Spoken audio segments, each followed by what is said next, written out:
Ladies and gentlemen, boys and girls of all ages, it's the 100% Humboldt podcast with my new best friend, David Holper. Thanks, Scott. Hi, Dave. How you doing? I am well. It's just one of those interesting weeks before we lead up to 4th of July, and it seems like then we launch into summer. Yeah, I'm ready. Yeah. Long winters. Oh, my gosh. The longest winter ever on record. Did you have a long winter, Nick?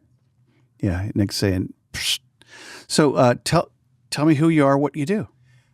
Okay, well, I'm a retired English teacher from College of the Redwoods, and I've been a poet for a long, long time and fiction writer.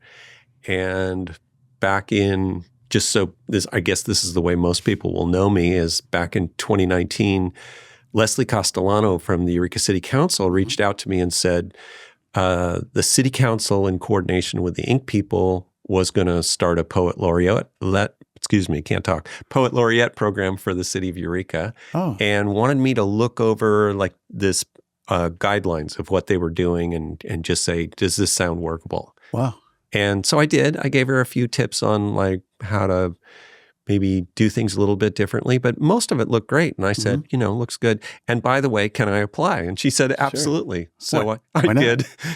And got it? And I wound up being the inaugural Poet Laureate for Eureka. Of course you did. Yeah.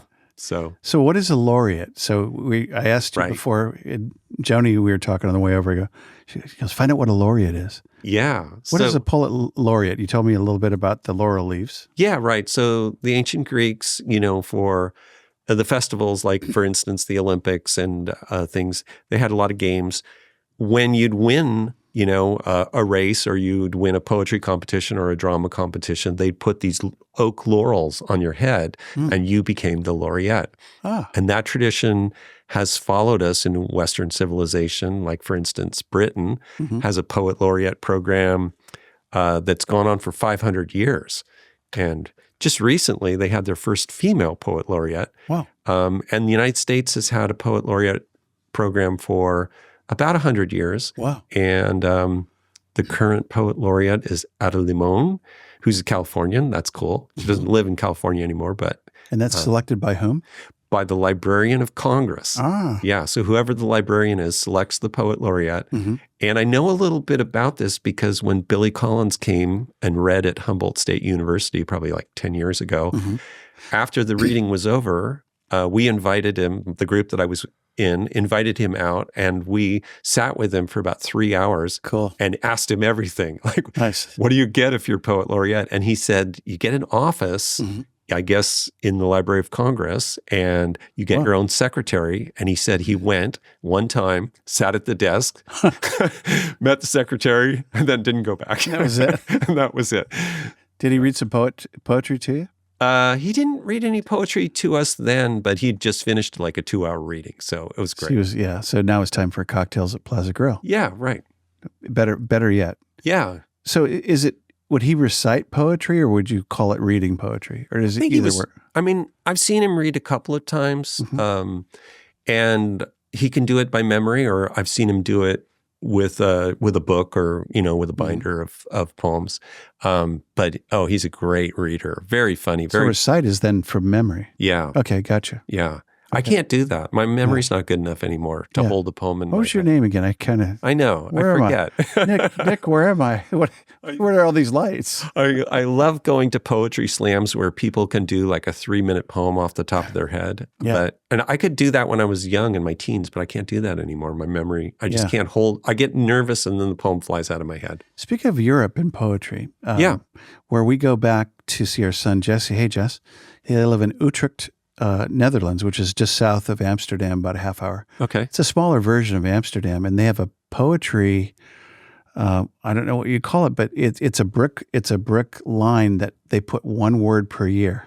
Oh, that's great. So it's this thing that's been going on for like hundreds of years.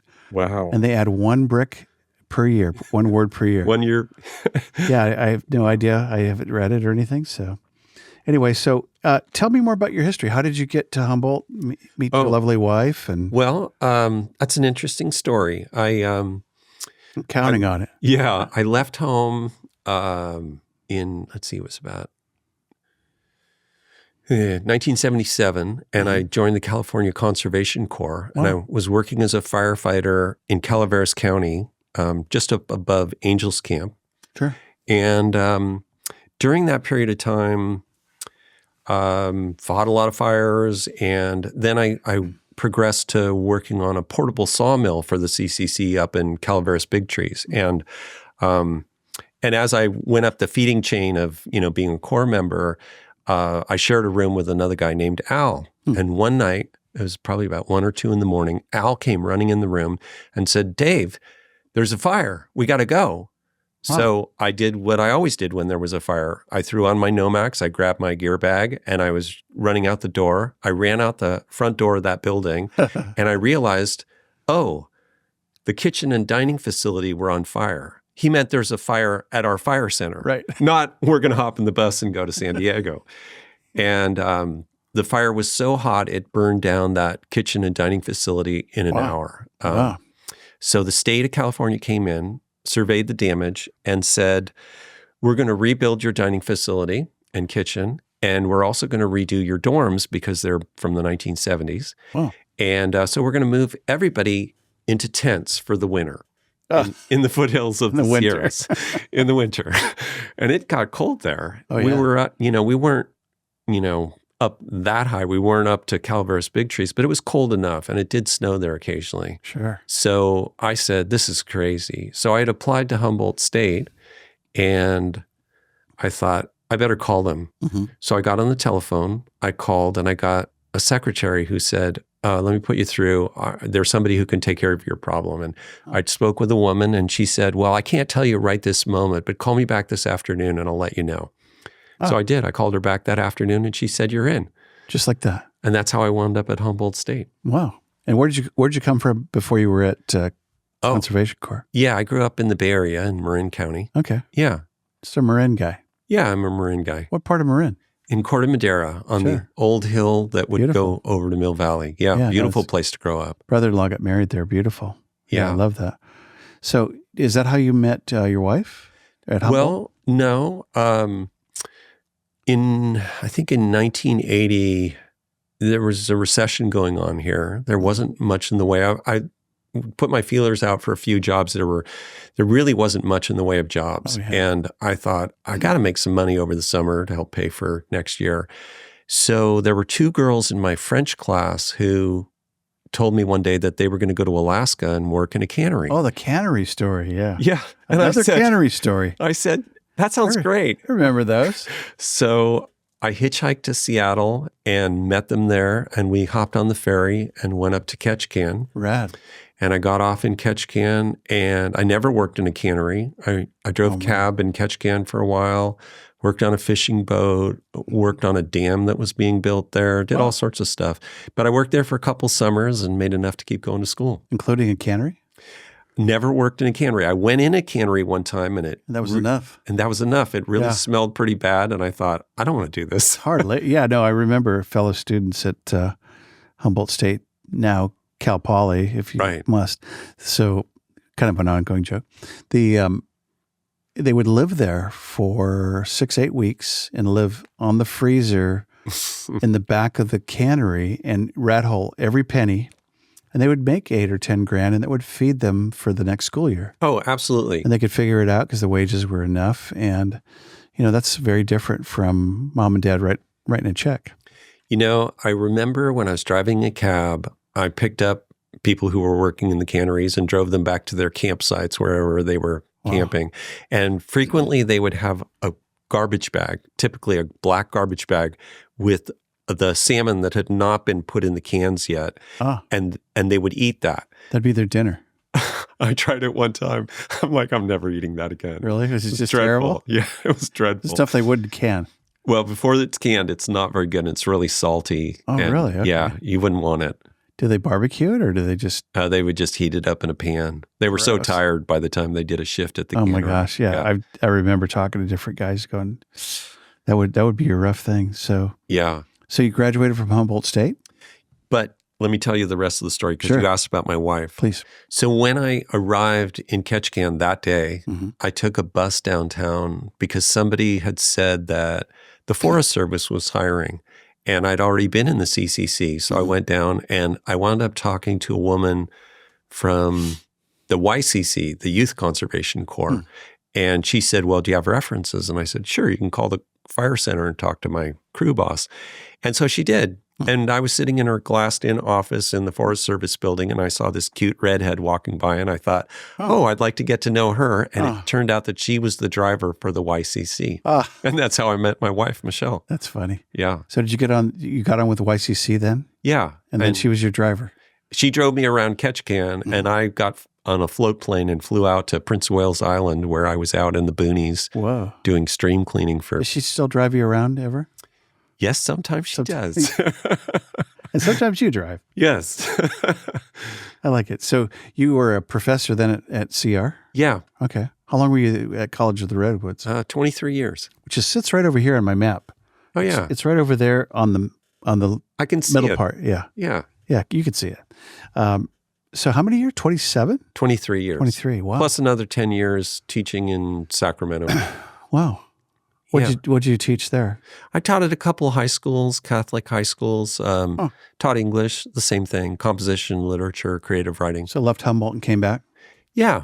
Yeah. So I feel like I won the lottery when I got the job at CR. I just felt like, so blessed to be back on the North Coast. Yeah. Yeah.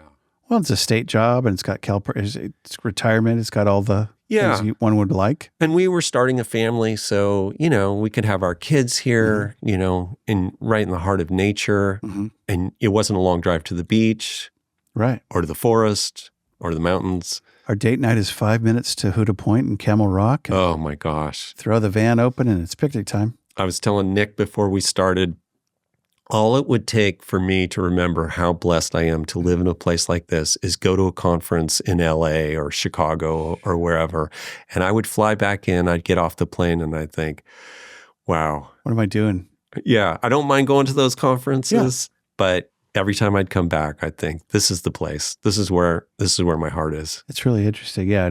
Sometimes it takes people to leave to get to know that, or it takes COVID to go, right. Here's 3.5 years of lockdown and you want to, let's go to the beach again. That sounds about right. Oh, this place is magic. Yeah. And Joni and I looked at everywhere, Chico, Slow, Medford, Eugene, whatever. It's like, Chico, it's 112 there today. Who wants, I don't want to be there. I lived in Sacramento for 10 years. Yeah. Oh my gosh. Yeah. It gets so warm. Yeah. So you're retired now. So what do you do what are you doing in retirement? Well, I'm doing a lot of writing. I'm working on novels. Cool. I got my Master's of Fine Arts in fiction, but I'd never had any time to write a whole novel when I was teaching. So now I'm working on those novels, perfecting my craft and aiming to get one of those published. Wow. But in addition, I guess for about 10 years, I'd wanted to hike the Camino de Santiago in Spain.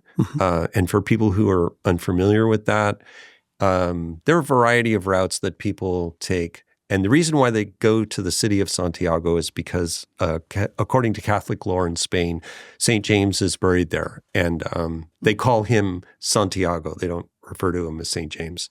And so starting in about the year 1000, people started doing pilgrimages to Santiago to go see St. James' remains.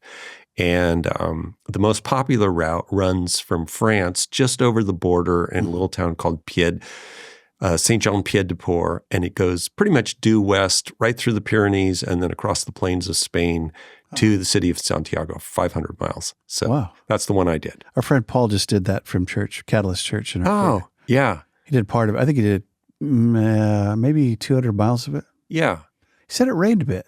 Yeah, I have friends who are just finished the northern route along the coast today, and they were walking in rain for several days. I was fortunate when I went. It was pretty dry. It rained on us a couple of times, but no real soakers. Would it be normal for me to start thinking in poetry, being around a poet? Because I'm thinking of the rain in Spain and plains. And there was a lot of joking about that among the group that I walked with. Were you poets? Yeah, because that plain in Spain is called the Meseta, and there's joking among pilgrims, and I think has been for a long time, that's where you go crazy because that's what he said. It's really flat.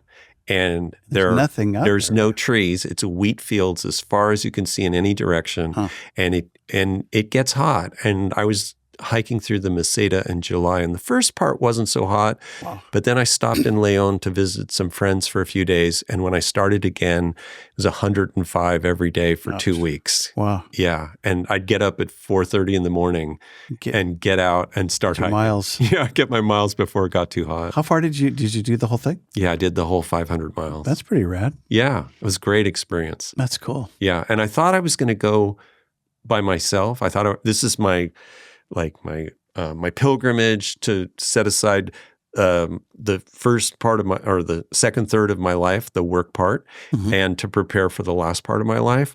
And at the end of the first day, so it's 15 miles through the Pyrenees, and it takes you to a town called Roncesvalles. And when I got there, there's a very large monastery complex that must have been built, in the medieval era. And it's been turned into a giant hostel. So nice. The main building has 4 floors full of beds. And there's so many people staying there that they do dinner in shifts. And so I had my little plastic ticket, told me when to go to dinner. And I met a guy named Pop from Ohio. And he was the first person in the group that I wound up walking with. And by the time 3 days had gone by and we were walking into Pamplona, there were 7 of us going together. And we're all still in touch with one another. That's neat. Yeah, so we had a great time together. Make some friends. Yeah. And hiking's good for that. Oh, it's terrific. You can talk. Yeah, you can talk. And every day would start with a walk in the dark and then coffee and, some pastry. And then at the end of the day, there'd be a cold beer and some chips or pretzels or whatever. Very nice. Yeah. You earned that beer. Oh, my goodness. And all those pretzels. Yeah. So hello, Reese Hughes, the hiking guy, and Joni, the hiking gal, that have encouraged me to maybe hike a little bit more. So, yeah. Yes, I will. Promise. Okay. There you go. Hey, I think it's about time for a poem. What do you think? I think that's great. Can you read something for us? I'll let you. Yeah. You want a shorter one or a longer one? Let's start easy. Well, let's start with a hiking poem. This seems appropriate. This is called Hiking the New Year. So I wrote it in January of this year, just thinking about, hiking, because I've done a lot of hiking the last few years. So here we go. Hiking the New Year. The wind offers the smell of rain and more rain. I celebrate by lacing up my boots. I begin with the hills in the park nearby, legs burning from practicing nothing diligently all fall. Days later, I hike out to headwaters, find myself soaked in sweat and struggling to catch my breath, trudging up the 2-mile hill above 3 Mile Bridge. I hike out to Fern Canyon, almost 9 miles out and back under a damp gray sky. I walk utterly alone, only a chickadee's song to shape the silence of the redwoods. She reminds me of the girls in my high school choir, their dowdy who seemed almost invisible with their plain faces, their dowdy clothes, until they began to sing. And only then would you discover how little you knew about them. Until then, at most you saw was your own reflection on the surface of the waters. I don't know where a single one of them lives now, or what they do, or who loves whom, but walking into the mist, gradually dissolving into rain, I hope they're all still singing, in the shower, at a coffee shop, in another choir, opening their mouths and awakening us all to our blindness, this foolish assumption we already understood the universe and our pale place within it. Nice.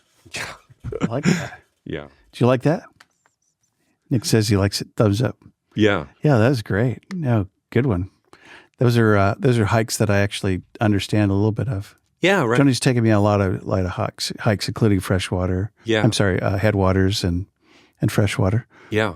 And she just did a 14-miler yesterday up at Prairie Creek. Oh, good for her. They did a big circle, rhododendron trail and everything. So that's great. Very cool. So yeah.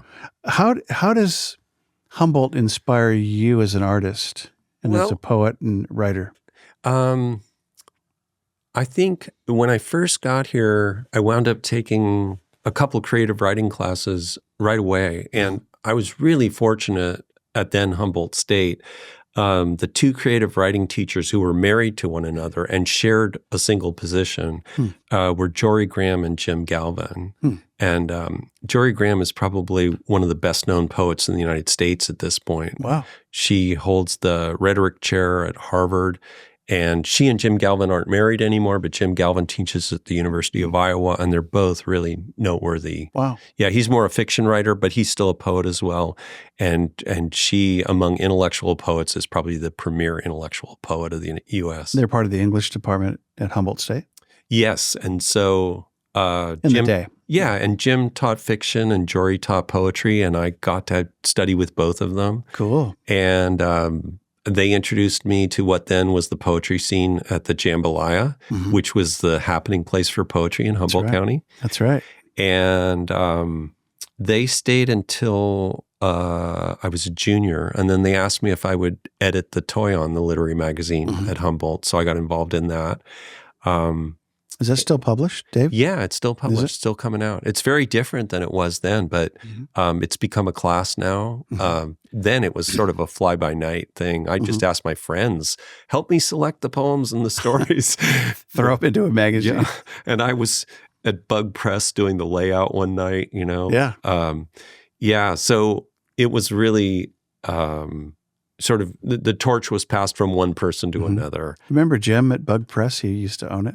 Yes, I do. He was a neat guy. Yeah. We used to work out at Hellsport once in a while, and he was just always a nice man. I can't believe that really they mellow. Opened it, that they opened up Bug Press to a bunch of students to lay out the Toyon. It was kind of cool. Yeah, it was very cool. So I learned a lot about layout. I learned what it was to be an editor of a literary journal. I started writing and taking myself a little more seriously. And that wound up leading to me applying for an MFA, a Master's of Fine Arts, in creative writing, studying fiction at UMass Amherst. Is that distance education, or did you actually go? No, I actually went there for 3 years and studied. Oh, wow. Yeah. How far is that out of Boston? It's several hours. Okay. It's kind of like it's sort of near Springfield. Okay. Yeah. Very good. Yeah. Wow. So that's a doctorate when you're done, or a master's? MFA is usually considered what's called a terminal degree. Not because you die of it, but because once you've finished an MFA, and they're usually in creative pursuits like in dance or photography or sculpture or things of that nature, then instead of getting a PhD, you go on and do your creative work. Oh, neat. Yeah. Okay. Yeah. So that's part of the degree is carrying on. Yeah. So I've gone on to publish 3 books of poetry. Now it's novels and lots of poems and stories along the way. Nice. How many books? 3 books right now, 3 books of poems. And then I've written 4 novels now. Wow. Yeah. So are they all fiction? They're all fiction, and and they're all being sent out to agents and publishers, and hopefully I'll sell one of them one of these days. Yeah. So I'm excited about getting those out into the world. Yeah. I have a published book called The Everyday Dad. Actually, it's self-published. I correct myself because that's a big correction.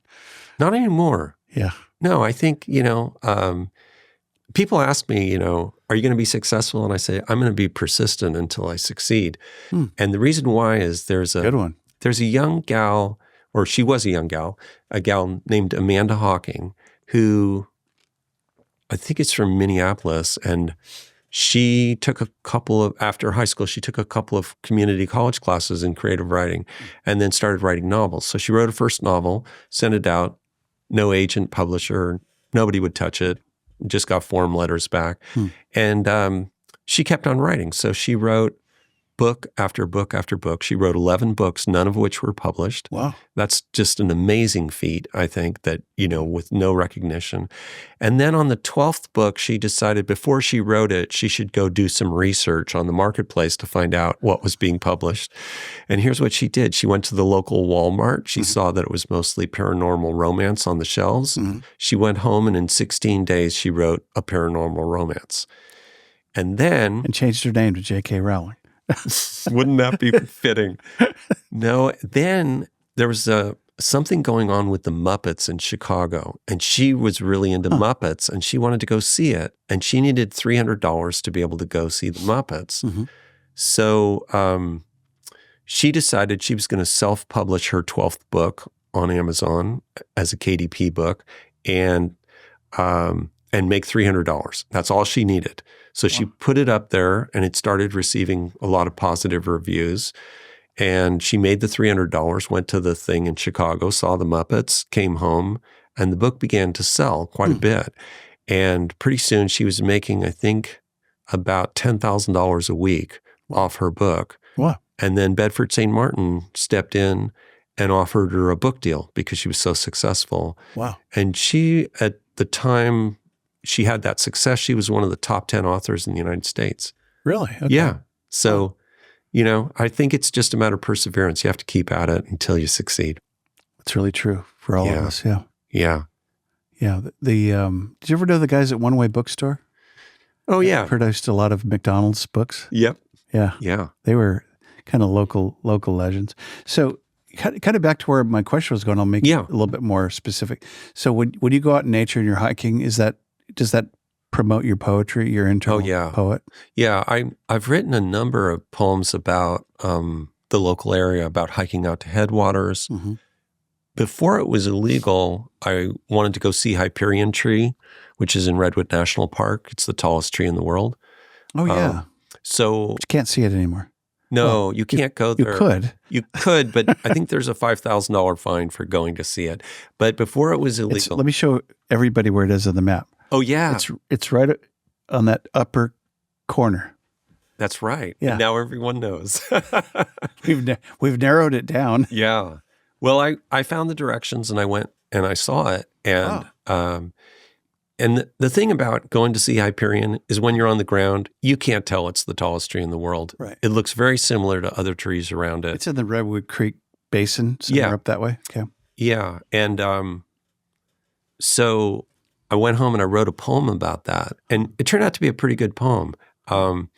And yeah, so I've written poetry about when I was I worked in Redwood National Park one summer before grad school. Oh, wow. I ran the YACC with crews, teenage crews from Arcata and Crescent City and 2 adult supervisors. And one of the things, one of the first jobs we had to do was finish the Skunk Cabbage Trail in Redwood National Park. And most of it had been built, but we built the last section of it out to the beach. Is that in Prairie Creek area? Or is it elsewhere? Yeah, it's just north of Oric. As you're leaving Oric, maybe after you turn, at the turn off to the Bald Hills, you go around a turn, and then it's just to the left. And it's marked. Does it go out to the beach? Yeah, yeah. So what you do is you go down a road, and it dead ends at the start of the Skunk Cabbage Trail, and then I don't know, it's about 8 miles, if I remember correctly, out to the beach. I think Joni's walked. It says beautiful. Yeah, it's very nice. Yeah, she's part of the Fortuna Old Farts. Oh yeah, I've done hiking that. Group. I've hiked with them. Yeah, they're hardcore. Yes, they are. Hey, shout out to the Old Farts. Oh my gosh, especially the Wednesday group. Oh, she went. Yeah, yesterday. She goes, "There's one guy, and he just books, and then he gets faster. Oh, and you got to keep up with him." Yeah, there's some really experienced hikers in that group. Yeah, and if you're a half hour early, you're on time. Right. If you're on time, you're late. They're already in Oric, man. They're gone. I know. Why is everybody so late? But they're a great group. Yeah, no, she really enjoys them. Apparently they're really good. I've hiked a little bit with the Friday group down at Hooked Slough and Table Bluff out that way. Right. Pretty fun. Yeah. A lot of good hikes.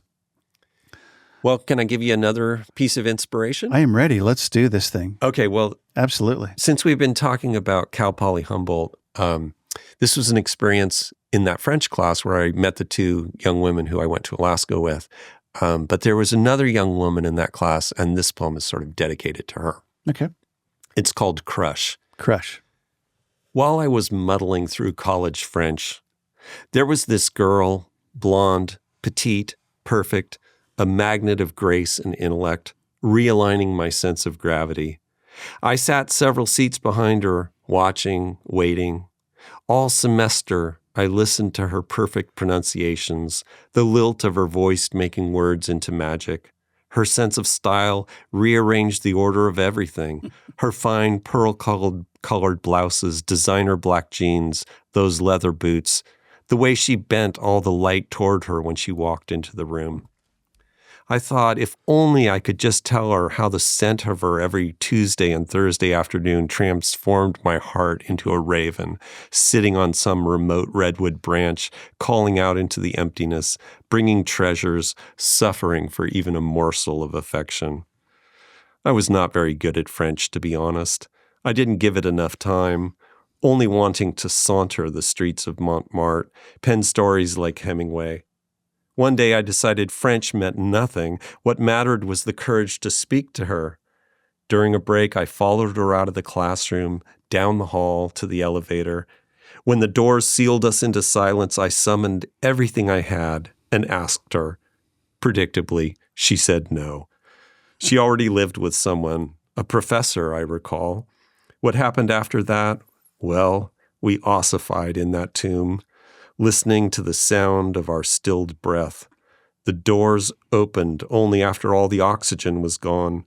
She disappeared, returning into her perfect life, and I pressed the down button, back to hell, where I would rent a room for many seasons still, carving my initials into the walls, thinking mistakenly, my God, there is no place lower to go than this.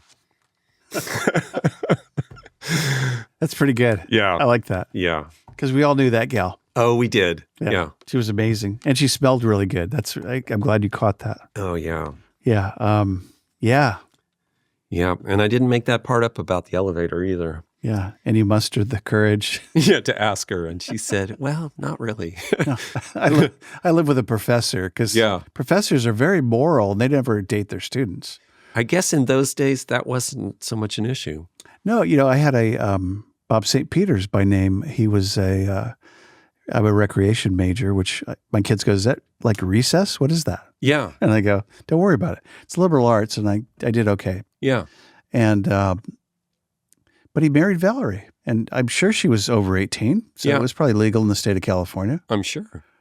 Although he was 87, he was that. Not quite that much. He seemed like he was pretty old. Yeah. Anyway, so, hey, kudos to all you professors up at Humboldt. Yeah, absolutely. I had some great professors up there. I love that. So what do you see for our county, for the people, for the jobs, for the issues? What's your Dave Holper perspective? What do you see? What do you want to see? Well, before I moved back to Humboldt, my wife and I lived in Sacramento for 10 years. Mm-hmm. And Sacramento has a lot of things going for it. We had a lot of friends there. Mm-hmm. My wife got sick because she had cancer and got great treatment at Sutter Cancer Center. And so many people from the high school where I taught and the church where we went to supported us through that time. And I just can't thank all those people enough because we could not have done that on our own. But culturally, I felt like Sacramento didn't have a lot to offer. Mm-hmm. And when we moved back here, this place was just thriving with artists and poets and writers. Mm. And it felt really vibrant and alive. Mm. And one of the things that I felt really blessed by, the jambalaya scene had long passed by that point, but there were two thriving slam scenes going on. There was one at Northtown Coffee in Arcata that Will Gibson and Dylan Collins helped to get going, and it ran for a number of years. And college students from Humboldt would come down, and it was really very political and really energetic, and it was a great place to see performance. And meanwhile, in Eureka, starting at the Accident Slam, or at the Accident Gallery, and then moving to Siren Song Tavern, Therese Fitzmaurice and Vanessa Pike-Verdiak ran a slam for, I think, 14 years. Whoa. Amazing. They took numerous teams to nationals to compete in the National Slam competition. So it was just a great proving ground and a place for young poets to get out there and try their stuff. And some of these were high school students. You know, they weren't all college students. And then people in the community like myself who would come in and perform. And that, I mean, I would have never written 3 books of poems without the Eureka Slam being active, because once a month I'd go down there and do a few poems, and those poems wound up being the kind of backbone of the books that I wrote. Safe place, it sounds like. Yeah, great place to meet people. So I met a lot of poets in the county. And then at CR, I would invite writers as well. So I met many of the writers who were active in the community. Yeah, I come from a Toastmaster background where we give speeches, and there's 6,000 chapters in the world, and it's a formatted meeting, and they do them once a week or twice a month, whatever. So, but it was a safe space where people could come in, and tell a story, read their icebreaker story about their life, read a persuasive speech, and have that safe space where they could get good or really good. Yeah, some people got really good. Yeah, and you're going, wow, that person ratcheted their game up really big time in 12 months. Well, I remember when you were doing that, and we talked about that and how excited you were about that. And it was fun. Yeah. I think you learned a lot from that. I took a lot. Yeah. My dad said, learn speed reading, but better yet, learn how to speak. Publicly. Yeah. Yeah. That's a really important thing. Some people have a way with words and others no have way. Yeah. And that's the number one fear, I think, that people have in society in general is public speaking. Yeah. And they're definitely afraid of it. And I think with poetry, that what I've seen, and it's very not enough, I want to see more, you made me hungry for this, is that it is performance art. It's not only just speaking and addressing an audience, you could really do stuff. Right. You can gesticulate, you can dress up, you can do a thing and have a prop and whatever. Yeah. And when I taught poetry at CR, I stumbled across a book by June Jordan called, I think, Poetry for the People or Poetry for the Revolution. I can't remember, but it was a great book. It was really eye-opening. And as a result, I redid the way that I was teaching poetry. And so every class was geared toward finishing some work and then presenting it in a public reading at the end of the class. Wow. So the first year we did it, we just did it in a classroom at CR, in one of the lecture classrooms. But I thought, this is not the right venue. So we wound up renting the Morris Graves Rotunda the next year. Yeah. And we turned out an audience of over 100 people, which for a poetry reading in Humboldt is pretty good. That's pretty good. And so for 5 years, I did those readings and they were a big deal. Lots of people would come out and see those. And I told the students, you're going to craft this reading.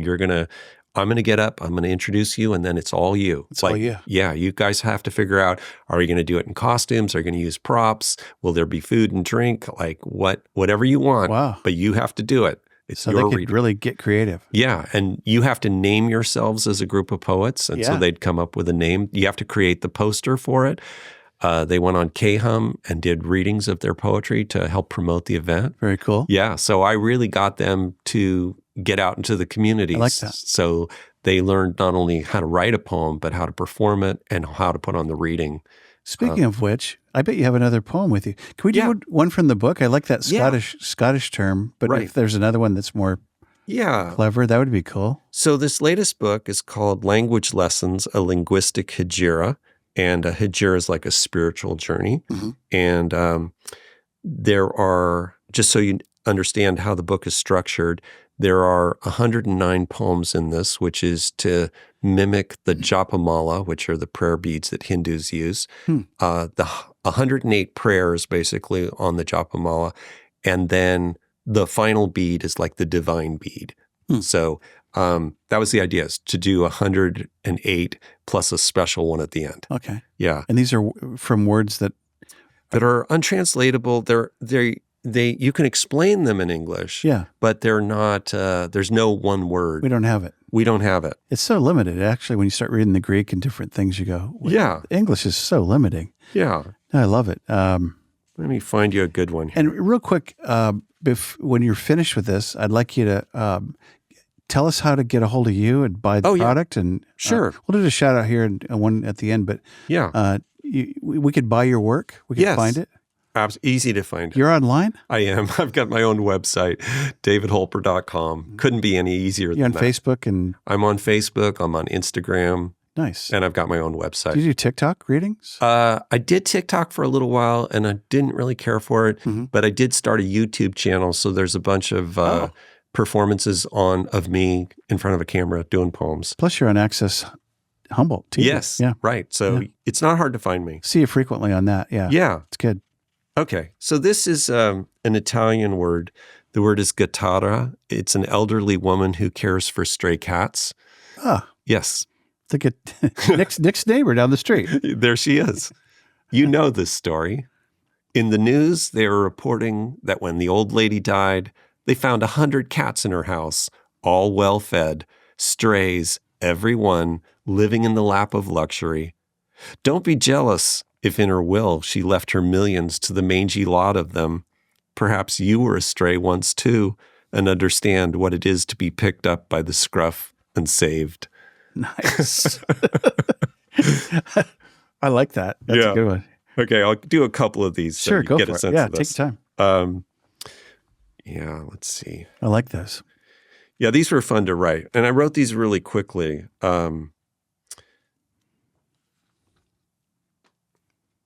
Here's an interesting word. Oh, no, this is too serious. I want some lighter ones. I like the Scotch one. Yeah. That was a good one. What is it? There's a word. Tartle. Tartle. Yeah. When you meet someone and you forgot their name, you're introducing, this is my friend. Hey, you. Right. Joni and I always talk about that when you see somebody and I know totally who this person is, but it's like, hey, what's your name? You? Yeah. How are you doing? Yes, because you have no idea. It's so hard. Oh, some of those are weird rescues. Yeah. Especially when you get advanced maturity like you and I. Yeah. It's like I've met a lot of people in my life. And I recognize have a hard time with names, just like memorizing poems. My memory's not as good as it was when I was a teenager. Okay, this is a Bantu word. The word is ilunga, and it's defined as a person who's ready to forgive any abuse for the first time, to tolerate it a second time, but never a third time. And in the opinion of 1,000 linguists surveyed on the subject, it is the world's most difficult word to translate. Huh. The first time she says, okay, everyone's human, everyone makes mistakes. The second time, she tolerates your stupidity, but she gives you that look as if to say, try me again and die in my sight.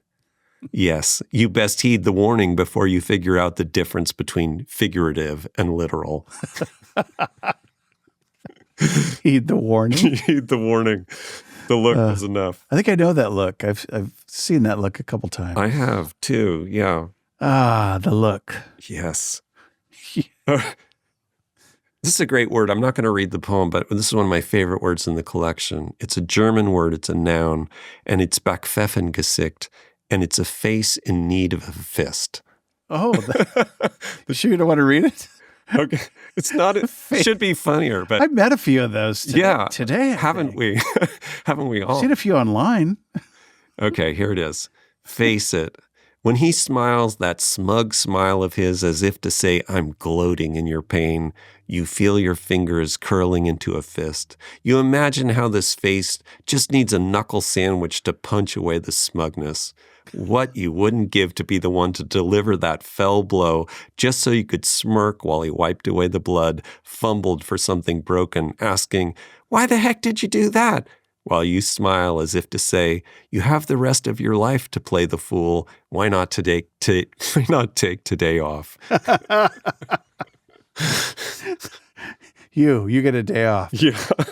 Smack. Yeah. Love okay. that. All right. I'll do one more. Sure. Go for it. Take time. Yeah. Let's see. Okay. This is a great word. We don't really have this in English. I think we have the concept, but we don't have anything. There's no word like it. It's l'esprit d'escalier. It's French and it's a noun, and it literally means the wisdom of the staircase. It is that witty or cutting retort that we should have delivered to a person, but comes to mind only after we've left the gathering and are on our way down the stairs. That's why it's the wisdom of the staircase. On the way out. Yeah. L'esprit d'escalier. That's a thing, man. It is. Oh, I couldn't. I know. Yeah. That moment is gone. Yeah. Forever. If I could. Oh, hey, wait. Everybody come back. I want to say something. No, you cannot. It's over for you. So if we want to get a hold of you, how do we do that best? The website? Is it davidholper.com? Yeah, davidholper.com. Just go on there. My email's on there. You can email me. And it's easy. Email, it's eurecapoetlaureate.com. Or no, eurecapoetlaureate@gmail.com. Okay. Yeah. And you're that for how long? I was that from 2019 to 2021. Oh, who is it now? Will Gibson, and he's one of the founders of the Arcata Slam. Okay. Yeah, which is no longer in existence, but he runs a slam now out of the Siren Song, and I think it's called Black Hat Productions, if I'm correct. So if I'm not, Will, my apologies, but I think that's what it's called. And Siren Song's down in Old Town, right? Yeah, right. Just catty corner from Booklegger. Yes. Yes, it is. Yeah. Okay. Okay. Used to be Old Town Bar and Grill. Oh, yeah, right. I went there. I saw some blues musicians. Oh, my gosh. History of...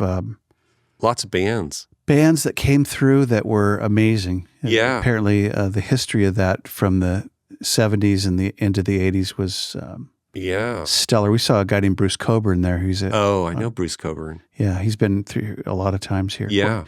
One of my favorite guitar players. Yeah, good friends with Greg King. Oh, is that right? Yeah. Okay. Yeah. Yeah. I think he's getting older. I think has assistants on stage now. But yeah, the Bar and Grill was huge. Yeah. What a perfect place for poetry. Oh, it was a good place. Yeah. Yeah, I launched a couple of books out of there. Mm-hmm. Okay, so anyway, L'Esprit d'Escalier. Here's the poem. The next day in the shower, you discover the words that eluded you, the perfect comeback to the poison that awful person poured into the porch of your ear.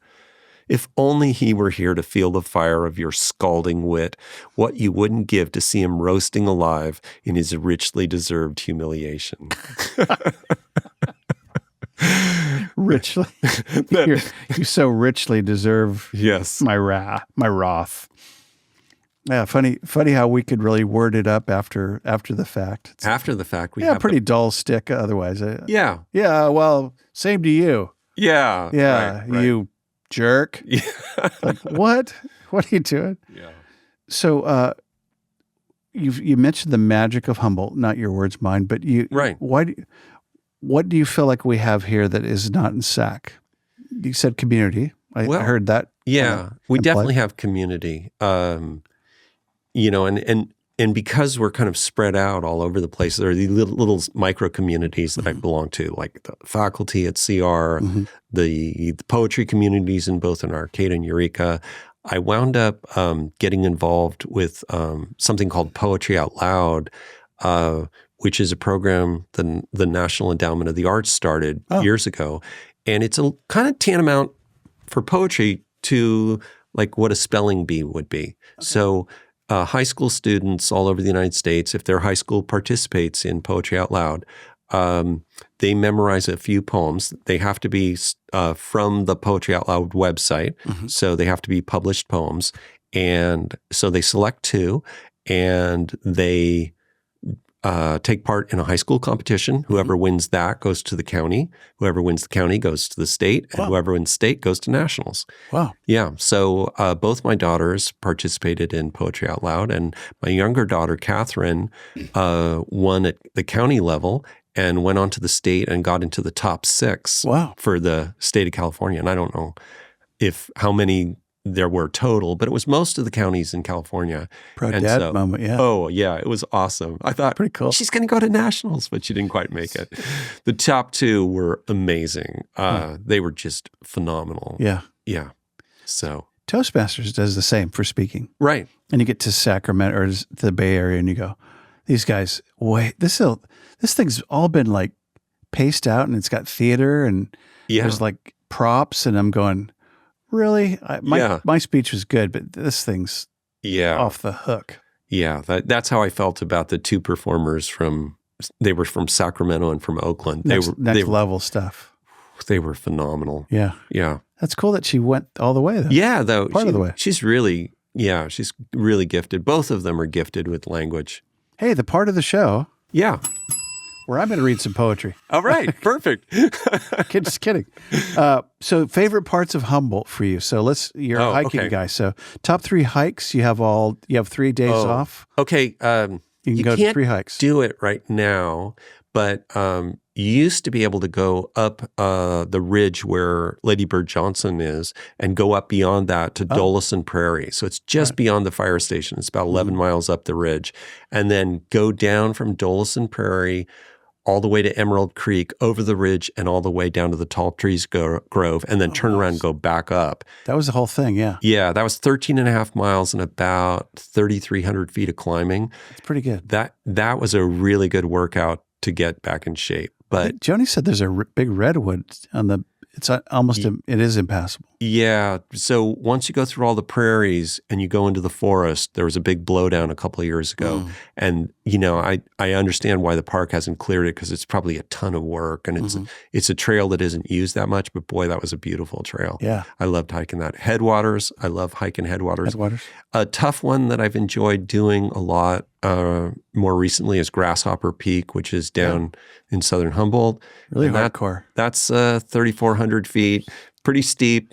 Hike out of Albee campground and go up there. Boy, that's a good hike. Yeah, Joni's done that with the. They have a once a year. Run, walk. Yeah, I was just hiking on it a few weeks ago, and Six Rivers was out there, and I didn't know they were going to be there that day. And they were doing the. Is that a Saturday? The 10K, yeah, and they were doing a 30K, and the 30Ks. I didn't see the 10K people because they were behind me, but when I was getting up toward the top of the peak, I saw the 30K folks come by, and I cheered every single one of them on, because that is a tough run. That's got to be tough. That's 18 miles and going up 3,400 feet. I can't even imagine. Oh, man. Yeah. Those folks are all hardcore. Round 2. Yeah. Where do you go for coffee? Oh, Ramon's over by the hospital. Ah. That's close to my house. Hey, here's one.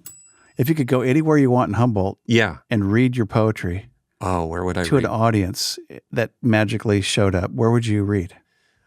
My favorite spot, bar none, Morris Graves Museum Rotunda. Yeah. That is, you don't even need a mic. The acoustics are so good in there. I've read a few times in that space, and it's so awesome. So it's a Carnegie library. Yeah. And he funded like 2,000 libraries around the nation. And many of them have been turned into museums. So we are just so blessed to have that Morris Graves Museum as a kind of centerpiece of art and culture. And they're the ones who do the Poetry Out Loud, the county-wide competition. I'm on Humboldt Arts Council, so shout out to the Morris Graves folks and to the staff, especially Jemima Haar, executive director, and her staff, Genevieve Kesbu, Alexandria, all of them. They do an awesome job. Shout out. The Sally Arnott was huge too, right? She was a big fundraiser for them and a cheerleader all the way. When I worked at the Tri-City newspaper, we did the free ads for the bricks. That just donate money and get a brick. Yep. Yeah, it is a really cool facility. It is. So beautifully. That'd probably be my number one spot. But any coffee house in the county, I'd read at. Okay, ready? Yeah. Free dinner on Joni and I. Where do you go? Where do I go? That's a tough one. Larrapin. Yeah. We get Larrapin a lot. Yeah. Do you like Larrapin, Nick? Nick says yes. Where would you go? Because I haven't been to Larrapin probably for a while. I probably would go there. Yeah. That's a good one. Yeah, probably Larrapin. Yeah. South G Kitchen, though. We've recently eaten there during Taco Week. We went and had their tacos. Is that at the beer joint that Redwood? Yeah, right. Is it a truck? It's a truck out back. Oh, really? Best tacos I've had in Humboldt County. South G Kitchen, you guys rock. Really? Yeah. That's a big thing because I'm from San Diego, and the taco standard it's pretty high, bro. Oh, yeah. Yaman. Yeah. But their tacos that's German Jamaican, Yaman. Yaman. Is that translatable into English? It is. There's some really good tacos there. And I think there's plenty of good Mexican food here. But for some reason, it's always that kind of, it's not. Well, I grew up in the Bay Area. You put ground beef in there. You can't do that. No. Don't do that, man. Yeah. No, we have good restaurants here, but, I grew up in the Bay Area and I ate a lot of really good food in the Bay Area. And so I'm always encouraging the restaurants, keep on up in your game. But there's good food here. All right, ready? Yeah.